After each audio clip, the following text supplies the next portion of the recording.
Hi, everyone, and welcome to the Mama Genius Hub. This is our first live broadcast of the podcast. And so today I am so excited to have Lindsay McCarthy with me. We're going to dive into the kids' unique genius. And let me just introduce her with her intro because she's just such an amazing person. She's a wife and mom of two kids, Tyler and Ember. She's a co author of the Miracle Morning for Parents and Families and the company playbook and creator of thegratefulparent.com, where she blogs. She grew up in Pennsylvania, but now lives in Austin, Texas. She enjoys writing, gardening, and playing field hockey. Lindsay loves to travel, and one of her favorite trips was her honeymoon, to Carousel and Bonaire, where she and her husband, Mike, became certified scuba divers. So exciting. I love being underneath the water and stuff too.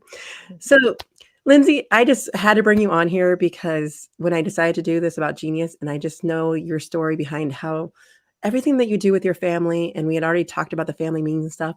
And so I just want you to tell the audience a little bit about your story and a little bit about your family just to get us started.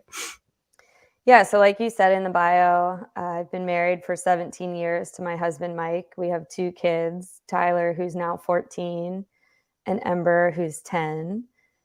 And yeah, when Mike and I first got married, we both loved to travel. And we said, when we have kids, we don't want it to change our lifestyle completely. So we kind of made a commitment that our kids were going to fit into our life and not kind of have the kids run our lives. Mm-hmm. And because of that commitment, we started homeschooling, and now we're really into alternative education. And yeah, it's been an amazing ride so far.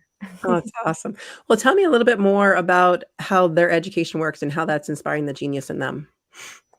Yeah, so my philosophy on genius is actually that kids are born genius, and we kind of squash it out of them through traditional education models. And we didn't want to do that to our kids. So Tyler actually went to public kindergarten, and in our district, it was only half day. He was only there 2.5 hours a day. And every day he would be like, Mommy, it was so boring. All we did was letters and numbers, and I already know my letters and numbers. And we didn't get to go outside because Emma was running her mouth. And so towards the end of the year, we had taken him out too many times to travel, and the school kind of said to us, like, hey, we're really lenient in kindergarten, but come first grade, we're not so lenient. And I'm like, what does that even mean? And I was like, what's the worst that can happen? They're like, we can call Child Protective Services. And I'm like, because we travel too much? And so that was kind of the straw that broke the camel's back for us. And we're like, we have to find a different alternative. So we started interviewing every public or private school in our area. And we found this amazing community called Open Connections. And it was a homeschool support center. So kids could come there up to 3 days a week, and they would learn from other adults and be with other kids.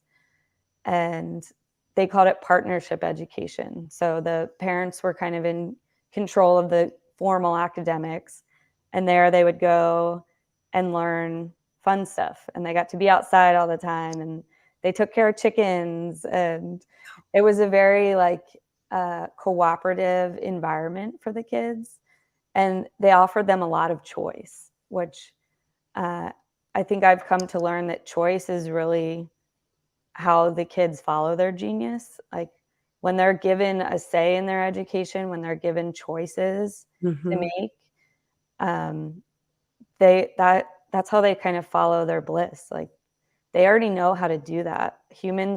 We came designed to follow our desires. And if those desires aren't taken away, it's so natural. And so we were at Open Connections, I think, for 4 years. And then I read a book called Courage to Grow by Laura Sandifer. And she and her husband created a school model called Acton Academy. And after reading that book, I was like, we have to find a way to get our kids at this Acton Academy. Like, it's amazing.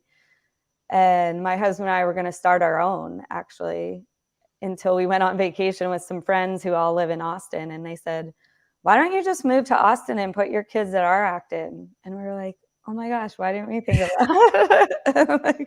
like, that's way easier than starting our own school.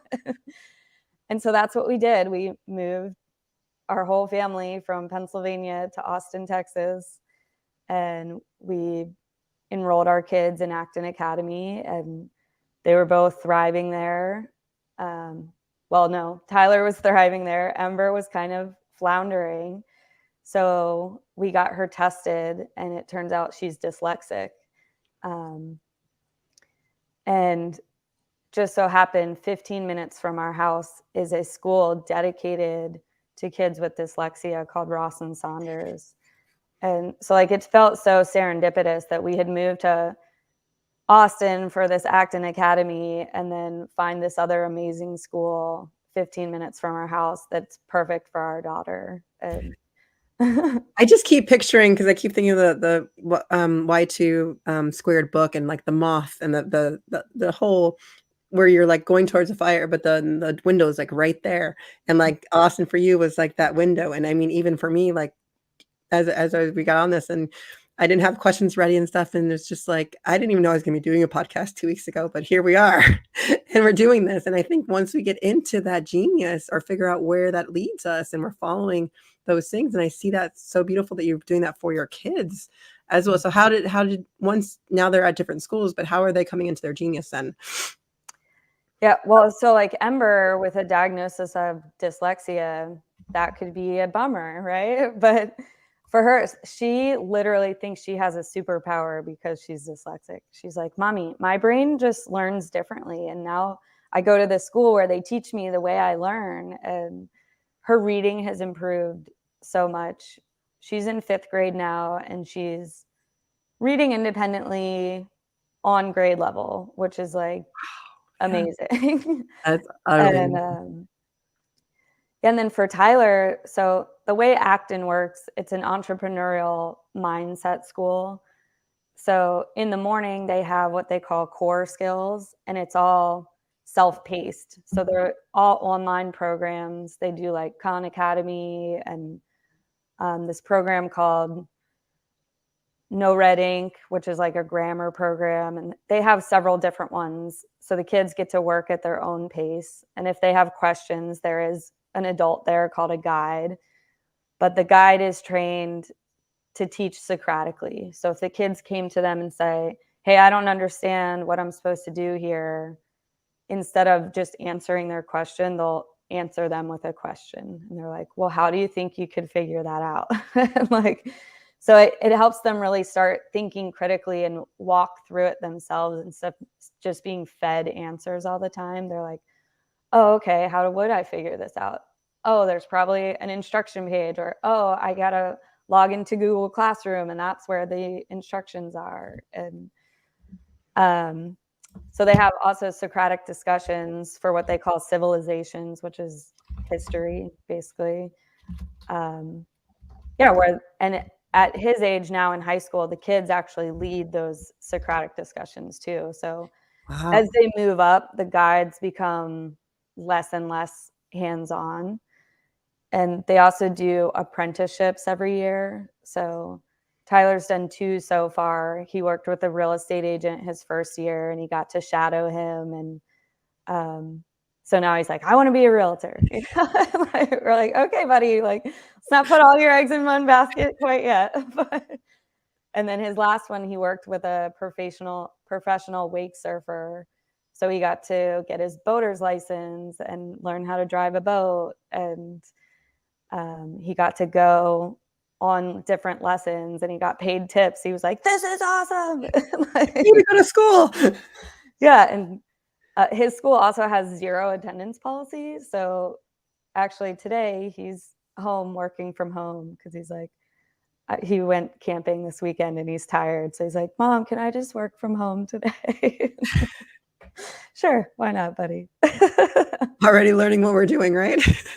Yeah, but they really do prime them to live entrepreneurial lifestyles. So, my husband and I both work from home. We're entrepreneurs, and Tyler sees that. So he's like, you guys get to work from home. Why can't I work from home more often? And coming from a homeschool background too, he's like, he's very used to working at home, and he's super self-motivated and self-paced. So, at first we were like, no, you have to go to school. And then we were like, wait, you actually don't. Like, so it's been like a mindset shift for Mike and I too, because we both grew up going to public school, and you had to be there. I think But that's a it's so huge easier. mindset shift for a lot of people is what is homeschooling? How does that work? And in terms of then for him, it's like he has the what's the word I'm even looking for? But it's he has both aspects of it. Like he can be at school, but he can also do it from home, and having that integration of both of them is such an interesting concept Mhm. that I think if we do more of that. Yeah, and I think people have a lot of misguided notions about homeschool too, that, the kids are at home all day and you're kind of doing school at home, which I think is the way some people do it, but that was not the way we homeschooled. We were like, no, we kind of followed unschooling, which is basically like we didn't follow any formal textbooks. We read real books, and we did a lot of field trips, and like I believe kids learn through play mostly. So even at their open connections, they were outside all the time. They were playing, they were building things. They gave them real power tools at 4 years old. And I mean, they were supervised, but they had a lot of freedom. And I think when you give kids freedom, they really do learn, like, where is my genius? Where is my passions? And Mhm. they get to really follow those. And it's beautiful. I love that. I Mhm. wanna circle back for a minute because when you were Mhm. talking about the Socratic questions, and I was wondering if you had some other ideas. So I'm thinking even if the kids are going to school, or what are some of the questions or ways that parents can, instead of just answering their kids' questions, what are some ways that they can practice that themselves with their kids? Yeah. I mean, I think even when your kids come to you with a question, asking, like, well, why are you asking that? Because Mm, sometimes we have preconceived notions of, like, they want to know more information than they really need. And, um, we've done this with Santa Claus. Our kids come to us and they go, well, is Santa real? And I'll say, well, what do you believe? And that's if they believe Santa's real, I let them believe Santa's real. And, like, I don't want to burst their bubble. I agree completely. My kids can't watch this can't listen to this Oh yeah. podcast. Yeah. I have to bleep this part out. We'll reword it a little bit. But yeah, it's true because we want that part to be live where they're at. And Right. I Or think that's like, part of where the do babies curiosity. come from? Like, you could go a lot of different directions with that question, and you say, well, why are you asking? Oh, because my teacher is pregnant. And, then you can give them a very biological answer. Well, the baby comes when a sperm from the mom or from the dad and an egg from the mom come together, and a baby grows inside a woman's uterus. End of story. But if they continue with further questions, like I really let my kids guide with their questions. So when they ask a question, I really want to know, like, well, where is this coming from? And so that my answer is very dependent on, why do you want to know? I love that so much because it's really when you and it's you're guiding with the curiosity of it as well, instead of just like this preconceived notion. And when we lead with curiosity, we're gonna have that better connection with them as well. I agree. Mhm. Um, so what I wanna do is I wanna go, into telling us a little bit about, the book you created, and I wanna talk a little bit about charms and a little bit about family meetings. I wanna give some practical tips for parents who are and moms that are listening to this. What can they do to help, because we gotta get to some of the practicals about this because I mean, know how you create your family meetings and stuff, because when we get those dynamics going, we can put the structures in place to make sure that we're getting communication across. So tell us a little bit first about your book. Yeah, so we have two books, The Miracle Morning for Parents and Families. That one we wrote first. I think it came out in 2016. And that is kind of the, like, why we parent the way we do book.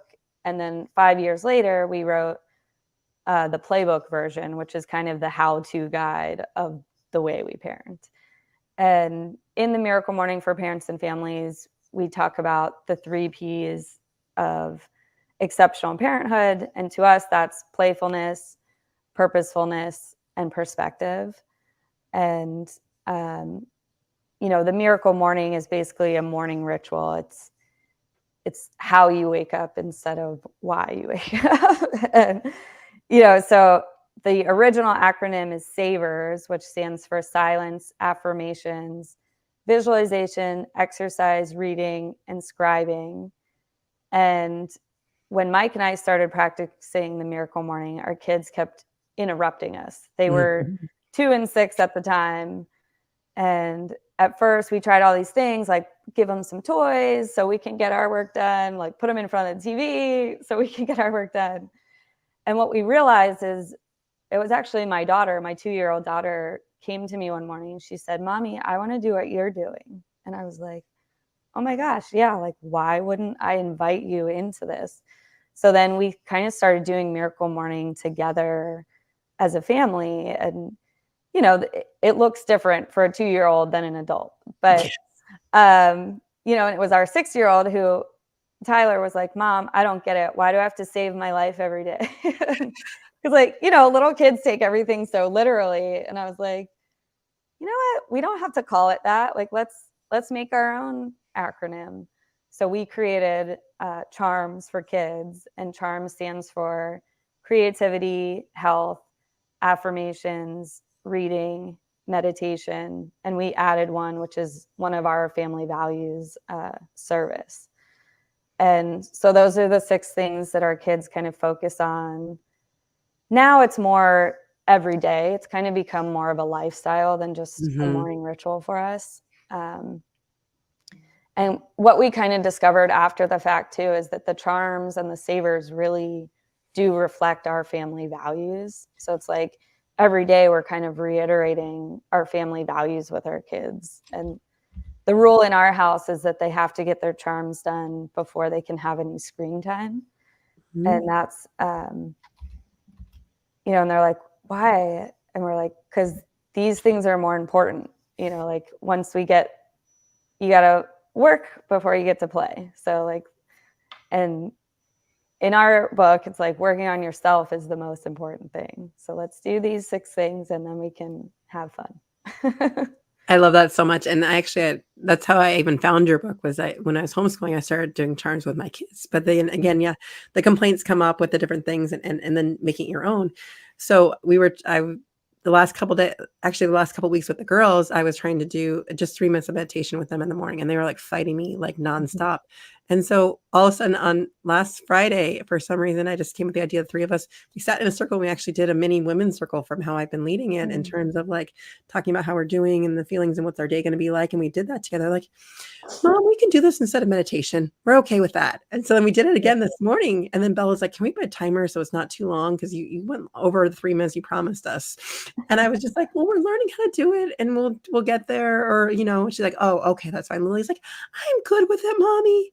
But I think it's like just anyway. And again, that's why it's like not like one thing, but try different things with the kids and see what sticks, because the whole goal is just to get them thinking about their development and what vision they want for their own lives in whatever way works for them. And so I've been doing a mini women's circle with my kids and doing charms with your kids. I mean, but I was fascinating the year. They had no problem in their homeschooling. And then once the schedule came back to regular school after COVID, that's when they're like, "I don't have time for that in the morning." But then we're trying to work that back in slowly. And I think we're finally starting to do it. And we actually play the song every day. "I'm going to have an awesome day" by Jack Hartman. And so we sing and dance that song. And so it's just getting into that mentality. But to circle back now, I want to dive in a little bit to, because I've taken on your ideas for the family meeting and all as well, and the scheduling, and just having that into place really does set up your week in the morning and everything. So tell us a little bit about that plan. Yeah. So we started doing family meetings several years ago, and we like to call them family dream sessions because language is very important. And like nobody wants to go to a meeting, but to come to a family dream session, like that sounds more exciting. So we typically have them on the weekends, and it's just about all getting on the same page and going over the schedule of the week. So nobody's in the dark about things. And you can put anything in the family meeting. And in the book, in the playbook, there's like a whole exercise where you can kind of walk through like, what things do we want in our family meeting? What's important to us? And so in our particular family meeting, we always start with gratitude because we think that kind of sets the tone. And after gratitude, we do our family values. So there's also a family values exercise in the playbook.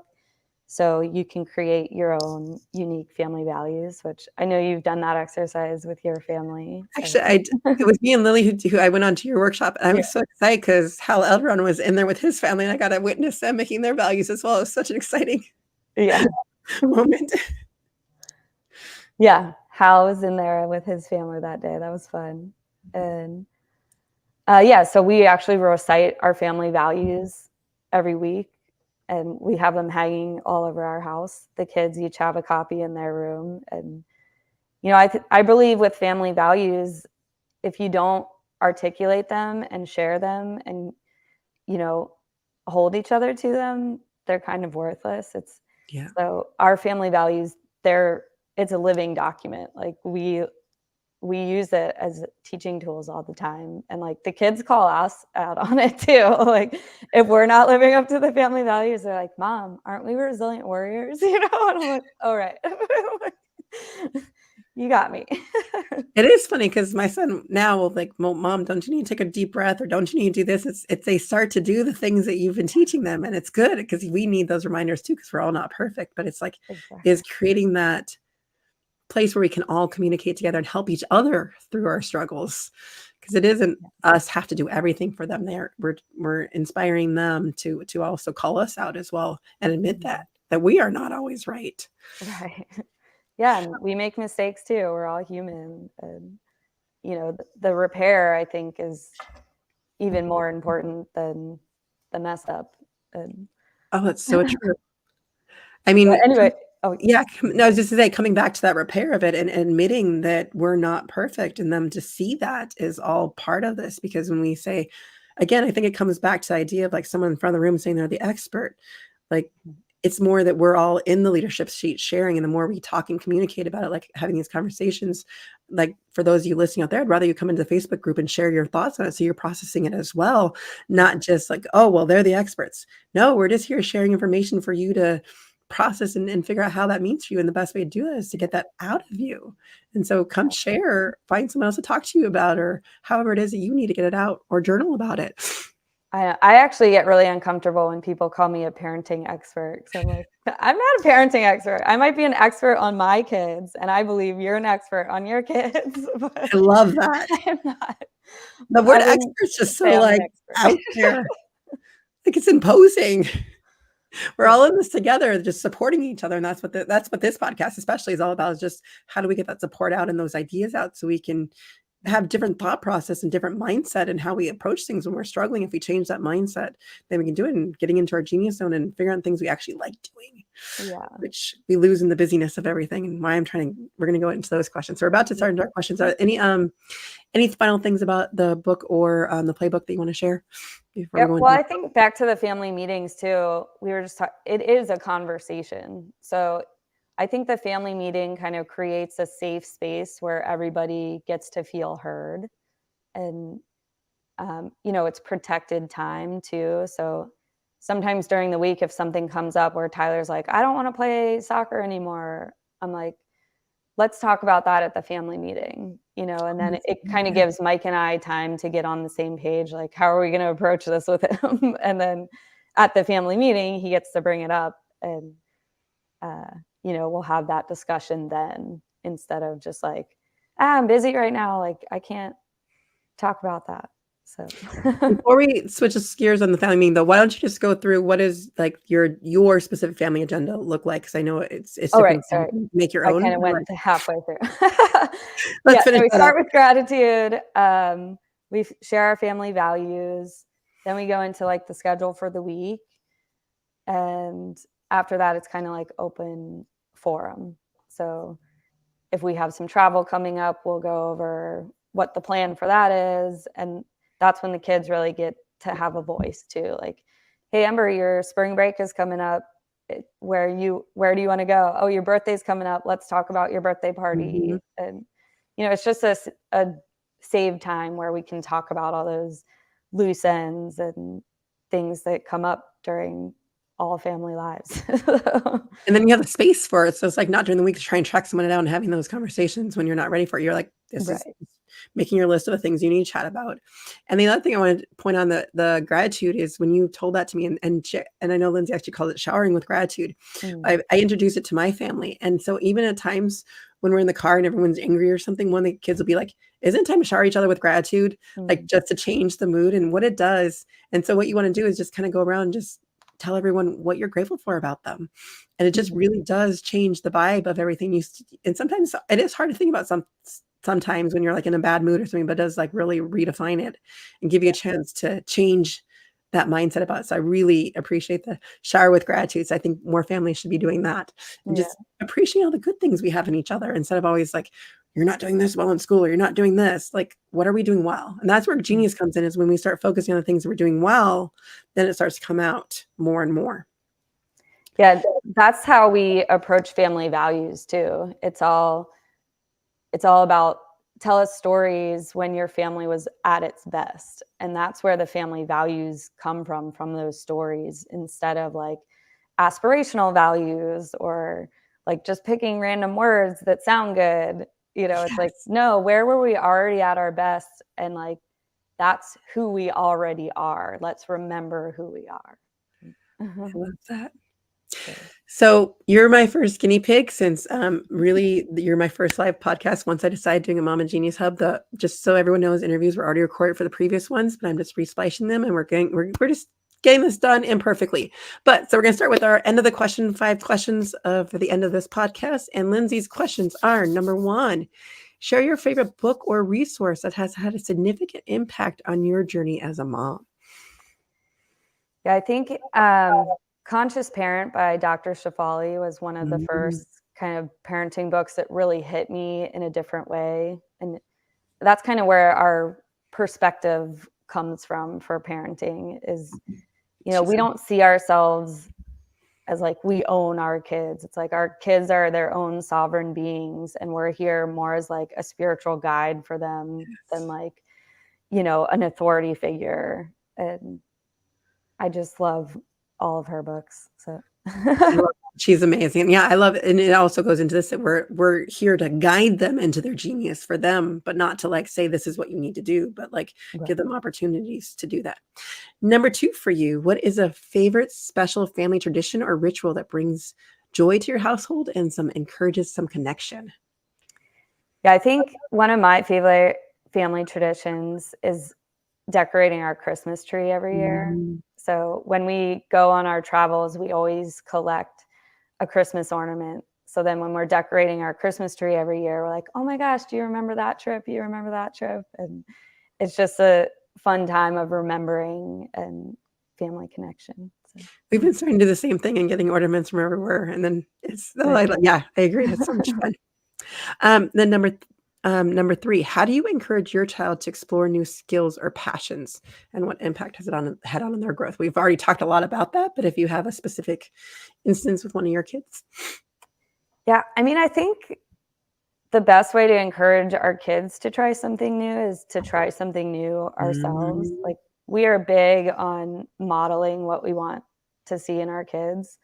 So I think when we really push ourselves outside our comfort zones and our kids see us trying new things, um, like I don't have to encourage my kids to try new things at all. They're always like, "Mom, I want to do this. I want to do that." I'm like, "Great, let's try it." And you're totally right on that one. I think just getting in there and doing the things with them, because I mean, for instance, I was able to coach their soccer teams and like, or we even went to one of those jump zone the places. And I can't even think of the name right now, but like you like actually like go through the track on the ceiling and stuff instead of like normally I would just sit on the sidelines and have my little, not get a wristband. I'm like, I got a wristband and jumped in with them. Like, you're gonna do this, mom? I'm like, yeah, I'm gonna do this. Go rock climbing with them, and we're like racing up the rock. I'm like, oh no, I gotta get back down now.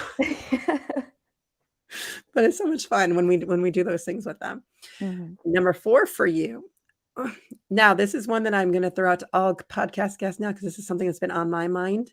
But for me, I feel like I've been calling out, I'm using the words busy moms when I say who I'm calling out for this podcast. But I feel like the word busy has really defined us. And I really want to redefine, how do we answer when someone says, how are you doing? Because generally, I've noticed I say it, I've noticed other moms say it, I'm so busy is the first thing. And then you start listing off all the things that you do. And so I don't even have an answer for this, but I just want to start the conversation with all my guests. Like, how do we change this answer? Yeah. I like to say, like, my hands and my heart are full for that. Like, how how are you doing? Well, my hands and my heart are full. So, like, yeah, I'm busy, but it's all self-imposed business. And, like, I think I'm very intentional with my time. Like, I don't say yes to everything. And I really do kind of put myself first. And I recently heard someone else say, like, if someone asks you to do something and you can't do it, instead of saying, like, just no, you say, my calendar won't allow for it. And, like, I love that response too. It's like, Wow. and then you're, like, blaming an inanimate object, you know? It's like, it's my calendar's fault, it's not me. Can't do anything about it. Yeah. I love that. Okay, so I get some really cool answers, and I'm going to start. I'm going to start putting this all together, and we're gonna create a fun one with that one.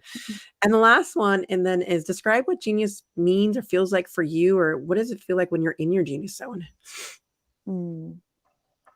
Yeah, I think for me, it's just this flow state that I'm in. Like, I lose track of time. Like, I have to have timers all the time because I'll, like, forget to eat if I'm, like, typing or like journaling, or like, yeah, I get so lost in the things that I'm doing. And I think it is that intentionality. Like, I really only do things I love doing. And so it's so easy to just get lost in time. And, like, once a week, I'll go out to coffee or lunch with a girlfriend, and sometimes they'll go for like 3 hours, and I'm like, oh my gosh, like, I have to go pick up my kids from school. Like, I got the experience to do that once with you when I made Austin. It was so much fun. yeah. Well, I just want to thank you so much for coming on here, Lindsay, and being my guinea pig and throwing all these questions at you last minute and everything. And I'm just so appreciative and grateful, and just want to shower you with gratitude right now. Yeah. It was actually probably better that it was off the cuff, because I would have overthought it.